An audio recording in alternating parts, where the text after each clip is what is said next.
My friends in Great Britain tell me I've been mispronouncing the 13th element on the periodic table. They call it aluminium. And they tell me that my chronic mispronunciation is just one more example of America's ongoing efforts to needlessly simplify the English language. I don't know about that. According to Google, it was a British chemist named Humphrey Davy who first called the stuff aluminum because it occurred in a substance called alum. He then wrote a pretty famous book called Elements of Chemical Philosophy, in which he changed both the spelling and the pronunciation to aluminum. That's the word that wound up in Webster's dictionary, and that's the way everybody around the world would be saying it today, but for another group of scientists, British scientists, who came along years later and added an I. Why?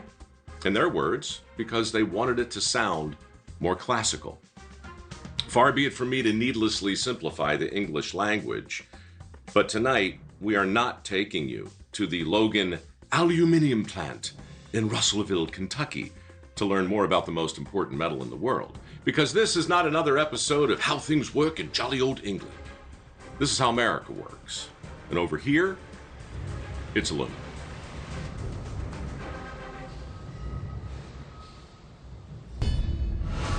Of all the metals that reinforce our nation, aluminum comes in a class all its own.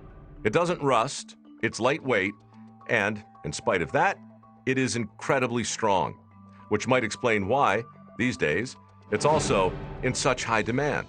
So much so, the United States uses more than 10,000 metric tons of it each and every day.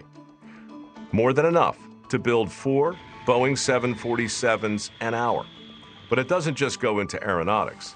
There's also the automotive industry, power lines, sky rises, appliances, ships, trains, foils, cans, and countless other applications that would be crippled without this almighty element. And with recent supply chain issues threatening to do just that, the aluminum manufacturers of these United States simply cannot crank out their product fast enough. Take Logan Aluminum in Russellville, Kentucky, for instance. Not so long ago, this facility was churning out about 5 million pounds of aluminum every day. But now, that number has soared to a near uncanny 6 million, which has to be melted down, cast, and rolled out by quitting time. And getting all that started are guys like operating technician Matt Turley. I work at the aluminum recycle process for Logan Aluminum, where we get in baled aluminum cans and we shred them down and we process them for melting. Across the country, there are dozens of plants devoted to turning scrap aluminum into fresh, new metal. And once processed, these particular cans will be transformed into, well, more cans. Because we Americans go through about 200 million of those every day. Happily, though, that leaves Matt with plenty of raw material to work with. So much cheaper to reuse scrap aluminum. It's also better for the environment, right? It's something that we can take and bring back to our facility and shred up and melt down with little to no loss. Typically, Matt will bring about 50 bales of aluminum into the plant at a time.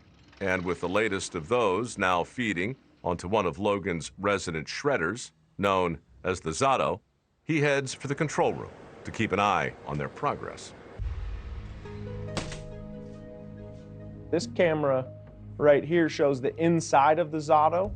And what this is doing is when that bale falls in, you have what we call a pusher arm. And that arm will push the material into these teeth. So these teeth are coming together and it's shredding those bales up into bigger chunks. But even a machine as ravenous as the Zato will bite off more than it can chew, something Matt is noticing just now. But hey, that's why he's here. We got 2 bales that fell in there. The machine's jammed up. I'm gonna have to put the machine in manual and try to unjam this thing. So I've got this remote right here. There's a pusher arm inside of that Zato. It moves the bales back and forth into the teeth. Before we do anything, we need to try and do this manually with this, this remote right here.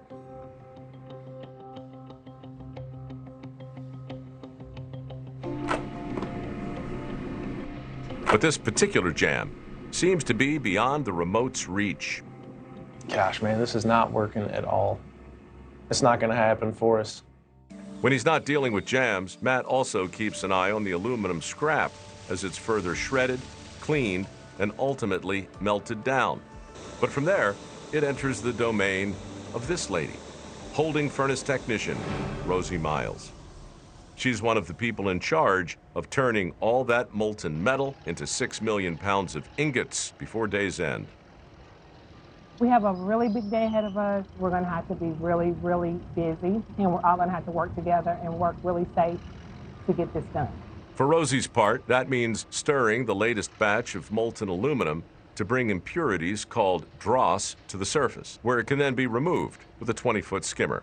You want to be careful to get dross and not good metal. I'm going to take my time. Take it slow.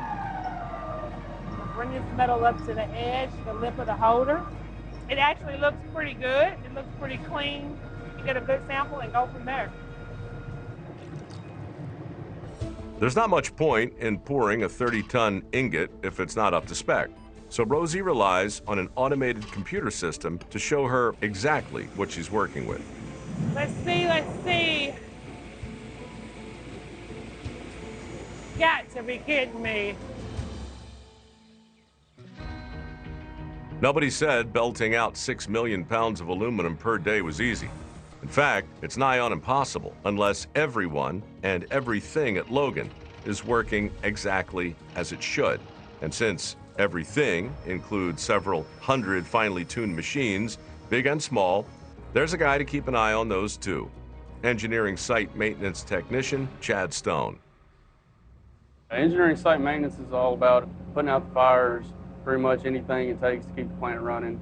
The fun part, I think, is the troubleshooting and corrective maintenance, the things that happen that you don't expect. Lucky for Chad, there's more than enough unexpected fun to keep his days filled out nicely. But when that's not happening, Chad also handles more routine maintenance, like servicing the 6 automated guided vehicles, or AGVs, that move product throughout the mill. That is, when they aren't down for a weekly power nap. Today we're going to be changing batteries in them. We have a magnet that grabs onto the end of the tray and pulls the battery out. Our batteries here, much larger than a car battery. The drained batteries are unloaded onto a charging station about the size of a truck, which has a pair of fresh ones already waiting. I will rotate my arm all around here to the other end so I can push the battery in, restart the vehicle here. So that was done. That's one order of business down. Go ahead. And just in time for some of that unexpected fun Chad seems to like so much. 10-4, be on my way. While Chad heads to what will presumably be the first of many calls today, elsewhere at Logan, another plant employee shift is off to a much smoother start. Her name is Sarah Whitescarver, and she's what's known as a reversing mill operator, because she operates the reversing mill. The first of many mills designed to take 30-inch thick aluminum ingots and press them down to the width of a sheet of paper. The reason they call it a reversing mill is because the ingot, when the ingot goes in the mill, it goes forward and reverse. Every time it goes through another pass, it gets smaller and smaller until it is down to about an inch thickness. That's the point at which the sheet will move on to the next mill for further rolling. But if Sarah doesn't ensure that her product is up to standards, it'll be back to the furnace for remelting, something she'll need to avoid at all costs. You do have to keep your eyes on everything that's going on. We have so many different screens up here that we're always watching. We want to make sure that we're running it through as fast and safely as we can, because once the ingot gets cold or the slab gets cold, we will lose the slab. Not on Sarah's watch, at least not if she can help it. And with this sheet looking ready for the next mill, all that's left is a little trim work. We trim the heads and the tails off of the slab. That way it makes it easier for the finishing mill when they get it to go through their mill. And then it'll go through to the other side, and we'll cut the tail at 6 inches as well. 1 down, 64 to go. And with no time to lose, Sarah brings in the next ingot. Crap, we got a refusal. Wait, what? What's a refusal?